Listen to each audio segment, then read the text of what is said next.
आप देख रहे हैं यूथ एजेंडा लाइव।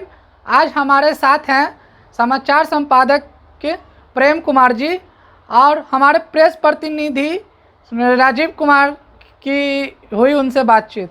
गरीब का अंत और गरीब मुक्त बिहार कैसे बनाएंगे आप? देखिए, आज जो स्थिति है पूरे बिहार का कि 30 साल हो गया, 30 साल से बड़ा भाई और छोटा भाई लोगों को गुमराह करके शासन किए, लेकिन बिहार में गरीबी, बेरोजगारी, अशिक्षा, कुपोषण, स्वास्थ्य का समस्या सारा चरम पर है, कोई परिवर्तन नहीं हुआ।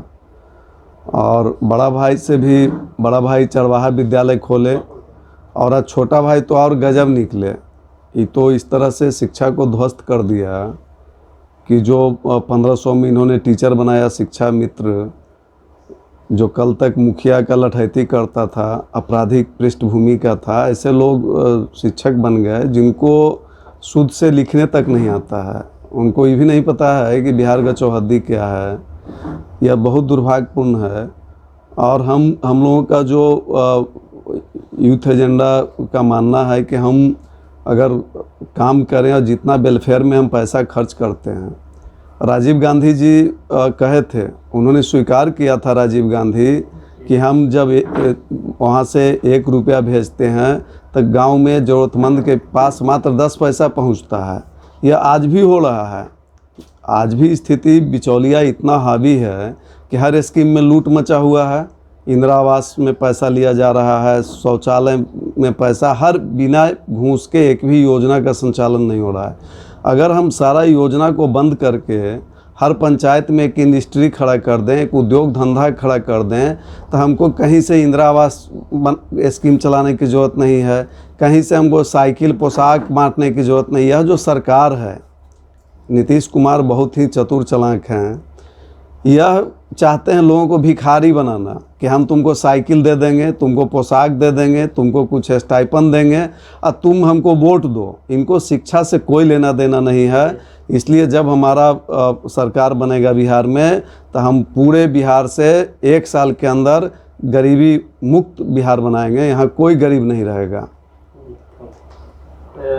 दूसरा सवाल है बेरोजगारी का अंत, बेरोजगार मुक्त बिहार, ये कैसे करेंगे आप? और देखिए, सरकारी नौकरी का एक लिमिटेशन है और आज सरकारी नौकरी बहुत ही भयावह स्थिति है। इसलिए हम लोगों को सेल्फ एम्प्लॉयमेंट से जोड़ेंगे और हर घर में कुटीर उद्योग, लघु उद्योग स्थापित किया जाएगा। आज आप देख रहे हैं कि सरस्वती जी, गणेश जी, लक्ष्मी जी का मूर्ति चीन बनाता है।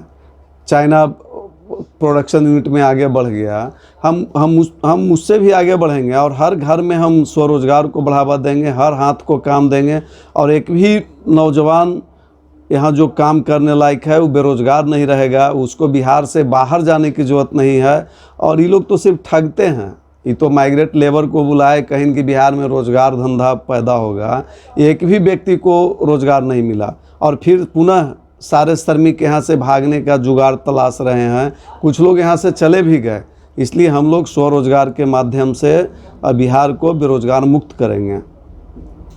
सभी को निःशुल्क स्वास्थ्य सुविधा, ये कैसे करेंगे आप? देखिए, स्वास्थ्य सुविधा के लिए अगर हम बढ़िया व्यवस्था करते हैं, आज क्या हालत है, आज जो सुखी संपन्न लोग हैं वो निजी अस्पताल में जा रहे हैं। और अगर कोई मंत्री जी का भी या कोई एमएलए को भी परेशानी होता है, कोई आईएएस आईपीएस को भी दिखाना होता है, इलाज कराना होता है, तो एनएमसीएच, पीएमसीएच और नहीं जाते हैं, एम्स नहीं जाते हैं, उन निजी अस्पताल में जाते हैं। कुछ तो विदेश भी जाते हैं। जैसे अभी सपा के नेता थे अमर सिंह जी, सिंगापुर जाके इलाज करा रहे थे। सोनिया गांधी जी यूएसए जाके इलाज कराती हैं। तो यह हमारे यहाँ का जो लीडर है उसको अपने अस्पताल पर भरोसा नहीं है। वो अपना जब इलाज कराना होगा तो विदेश जाएगा, अपना बेटा के पढ़ाना होगा तो विदेश भेजेगा।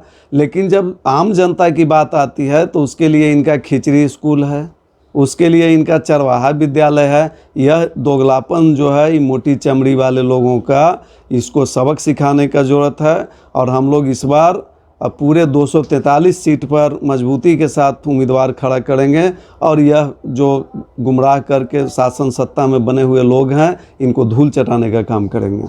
एक और मेरा सवाल है कि सभी को निःशुल्क गुणवत्तापूर्ण शिक्षा, ये कैसे मतलब आप करेंगे? देखिए, शिक्षा के लिए हमारा मानना है कि चाहे राष्ट्रपति का बेटा हो या हो भंगी का संतान, सबका शिक्षा एक समान। हम एक समान शिक्षा और एक समान पाठ्य पुस्तक का व्यवस्था करेंगे। यह नहीं होगा कि कोई एनसीईआरटी पढ़ रहा है, कोई सीबीएसई पढ़ रहा है, कोई कुछ पढ़ रहा है। आज क्या हो रहा है, निजी विद्यालय में लूट मचा हुआ है।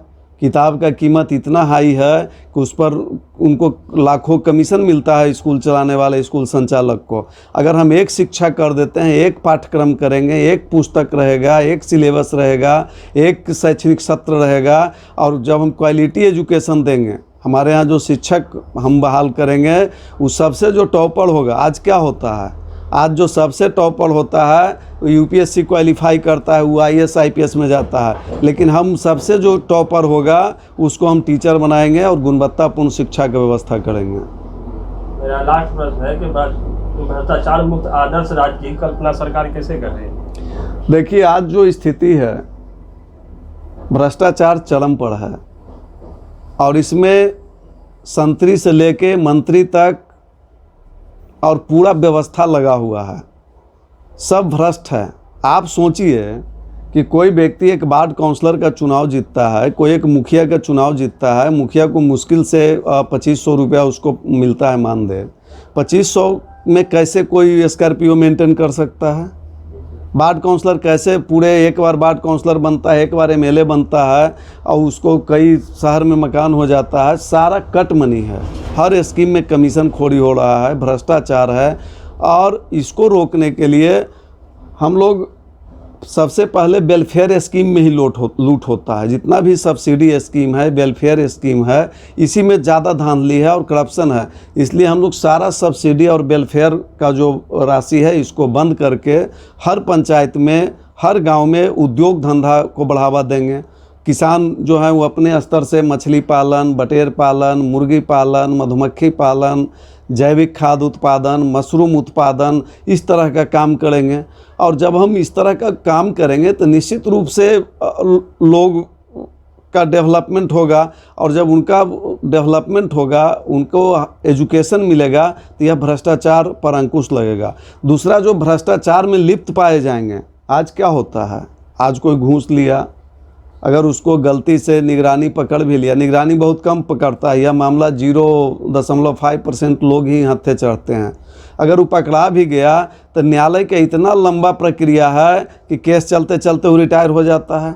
हम उसके लिए फास्ट ट्रैक कोर्ट बनाएंगे। अगर कोई भ्रष्टाचारी पकड़ाता है, उसको फास्ट ट्रैक कोर्ट से उसको सज़ा दिलवाएंगे, उसका संपत्ति जब्त करेंगे और उस पर कठोर कार्रवाई करेंगे। एक मिसाल पेश करने का काम करेंगे कि कोई भ्रष्टाचारी पुनः सर उठाने का प्रयास नहीं करेगा।